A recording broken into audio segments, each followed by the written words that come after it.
चलो, सबसे पहले आप लोग का स्वागत है। आज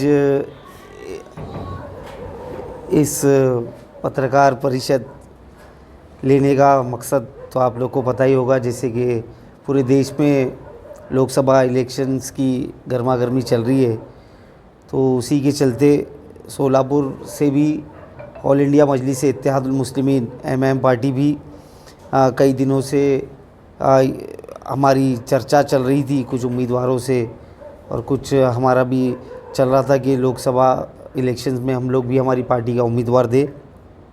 तो उसी का खुलासा करने के लिए आज हम लोग यहाँ पर बैठे हैं।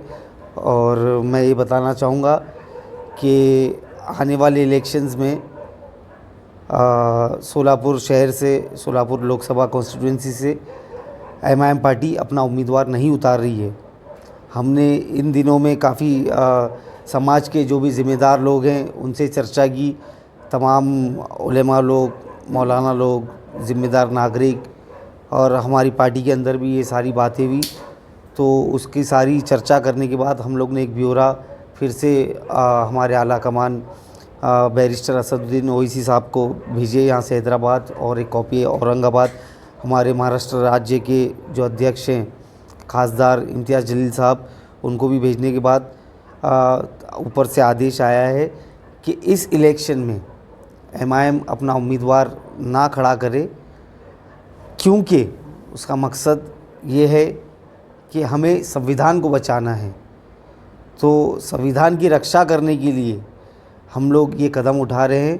तो मैं ये उम्मीद करता हूँ कि जो भी संविधान को बचाना चाहते हैं वो इस हमारे फैसले का समर्थन करेंगे, और जो संविधान को बचाने के लिए जो पार्टी आज उनको मजबूत लग रही है, मैं किसी का नाम नहीं लेना चाहूँगा, उस पार्टी को साथ देंगे और उस पार्टी को जिता के लाएंगे। इंडिया अलायंस की अगर हम बात करेंगे तो इंडिया हमारी बदकिस्मती की बात है कि इंडिया अलायंस ने हम लोगों को उनके साथ नहीं लिए, लेकिन हमें हमारी प्रेजेंस तो दिखाना है। बीइंग अ पॉलिटिकल पार्टी हम लोगों को ये बताना ज़रूरी है कि हम भी इलेक्शन लड़ सकते हैं, और हम लोग ने वही कोशिश की। तो हम लोग इतने दिन का जो सर्वे था, जो हम लोग ने हमारे पदाधिकारी लोग से बात की, आवाम से बात किए, लोगों से बात किए, समाज से बात किए, तो सब तरफ से यही हम लोग को यह है कि इस बार हम लोग को इलेक्शन नहीं लड़ना चाहिए, और हमें जो संविधान को बचा रहा है उसका सपोर्ट करना चाहिए और उसके साथ चलना चाहिए। हम जो संविधान बचाएगा हम उसके साथ में। फिर भी आपकी नज़र में कौन ऐसी पार्टी है जो ये संविधान की हिफाजत करे? मेरी नज़र में अभी तो इंडिया अलायंस ही है। अगर आप पूछेंगे तो मैं तो क्लियरली बोलूँगा कि इंडिया अलायंस ही ऐसी पार्टी है जो संविधान की रक्षा कर सकती है भाजपा को रोककर।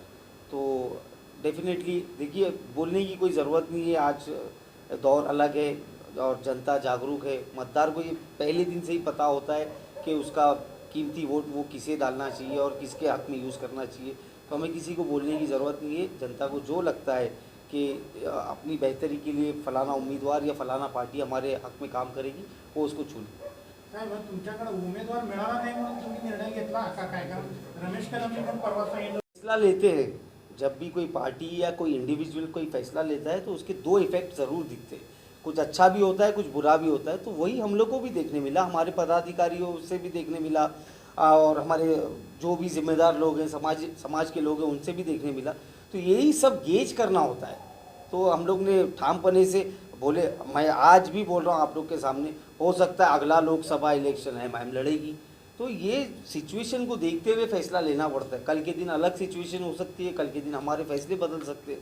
तो ये पॉलिटिकल पार्टी है, और ये जो भी करंट सिचुएशन है उसके ऊपर चलती है। तो मैं समझता हूँ कि हम लोग लड़ना चाहते थे, लेकिन सारी सिचुएशन को एनालाइज करने के बाद हम लोग आज इस फैसले पर पहुँचे कि एमआईएम यहाँ से इलेक्शन नहीं लड़ेगा। तो ठीक है, मैं कॉम्प्लीमेंट की तरह लेता हूँ, उनसे कोई मेरा कोई वो नहीं है, बुराजगी नहीं है। बहरहाल ठीक है, अंतर्गत राजकारण आपको सिर्फ एमआईएम ही क्यों दिख रही है मुझे पता नहीं। आप देश की एक पॉलिटिकल पार्टी बता दें जिसमें अंतर्गत राजनीति नहीं होती, कोई आपस में बैर नहीं होता है। कांग्रेस हो, बीजेपी हो, एनसीपी हो, शिवसेना हो, और अनेक जितने भी छोटे बड़े पक्ष हैं, उसके अंदर इट्स लाइक अ फैमिली। एक घर में अगर 2-4 भाई रहते हैं तो आपस में झगड़े होते हैं। तो इतना बड़ा राजकारण चलाना, पॉलिटिकल पार्टी चलाना, इट्स नॉट ईजी। तो इसमें चलते रहता है। तो ये ठीक है, ये इसको आप जैसे जैसे आप हैंडल करते हो तो हैंडल होता है, कभी नहीं कर पाते तो का लोग निकल के चले जाते, तो उसमें कोई हार्ड फीलिंग्स नहीं है।